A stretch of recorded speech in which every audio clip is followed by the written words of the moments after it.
guys, I'm Gio. Hey, I'm Bart. Hey, I'm Tiffany. Hey, I'm Joe, and you're watching AskTheFeels. And today we have a question from Caleb. What's good, JK crew?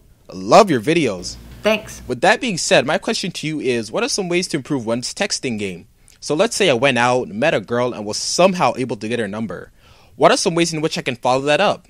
So do's and don'ts of texting, what to talk about when texting, and when to know when she's just not interested. All that shiz. Thank you.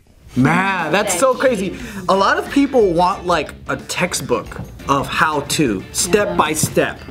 And the really difficult thing is like when it comes to social skills and all this stuff, unfortunately there is no clear rule. It's like more like intuition. It's like regular social settings, right? There's no real book of how to hang out with friends. So it's kind of the same way, but I guess there are a few things that we can kind of touch upon that are totally don't do's. Like if you get someone's number and then you start texting them and they don't respond back and be like, hey, are you there? Are you there? How about now? Are you okay? Should I call you? And then if they don't text back, you fucking pick up the phone. If they don't fucking call back and you leave a voicemail 10 times, don't do that. To me, like texting and also like spitting game and stuff, it's almost like a fight.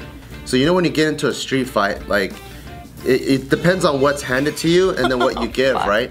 So there are like specific things you can do. There's like a jab, a cross, a hook. You could throw someone, you can kick someone, but all of those depend on the circumstances and I guess the combinations that you throw out. Like Joe said, it's intuition and it comes and goes. So for example, like me, since humor is my strength, when I usually text girls, I usually try to make them laugh when I text things that are funny. I've seen my friends, like more recently, I haven't been in the game in a while, but I have some friends whose emoji games are on point. Like that's the new thing. That's the new thing. Like they do the best string of emojis. And you know what the fuck they're talking about? I think there's charm in that too. And I also have other friends who are just great conversationalists. They don't necessarily make anyone laugh, but then the way they ask questions and how they converse with people, it's very insightful and he can talk to people for hours.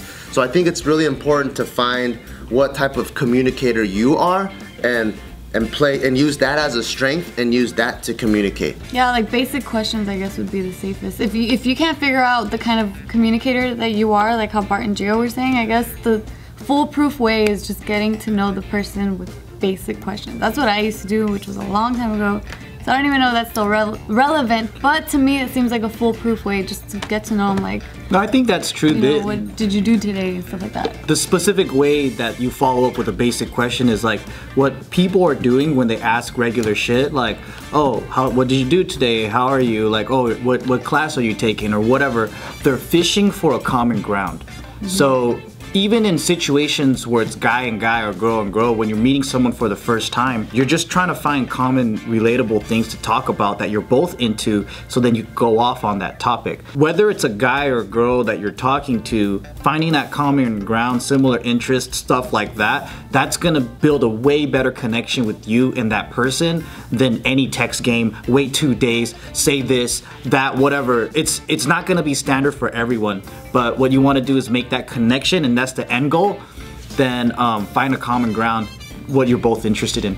Don't ask yes or no questions, because you're just gonna stop your conversation immediately.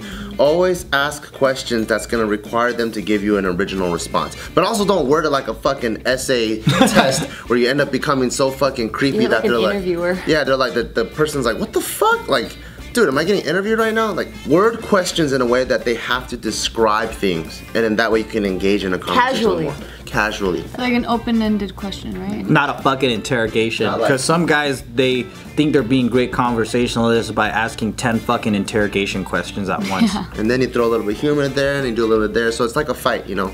You hit him here, hit him here, hit him here, hit him here. Watch, he goes back, get a fucking number, and he starts beating the fuck out of girls. Bart told me it's a fight! Thank you for watching that horny ass video. Don't forget to hit subscribe and don't forget to like the video. And also, if you have any questions you would like to ask us about relationships, horniness, what's a penis, what's a vagina, go to www.askthefeels.com. Just kidding, only 3 W's because there's only a penis and a vagina out there. And ask whatever questions you have and we will answer it on this show. And here is the last video. Very hurtful, learning lesson and just move on. Like, you're so young, you got so much of life ahead of you. You're gonna fall in love so many more times, and each time the only thing that you can do, and you owe it to yourself, is to take all the experiences that you've learned and make each relationship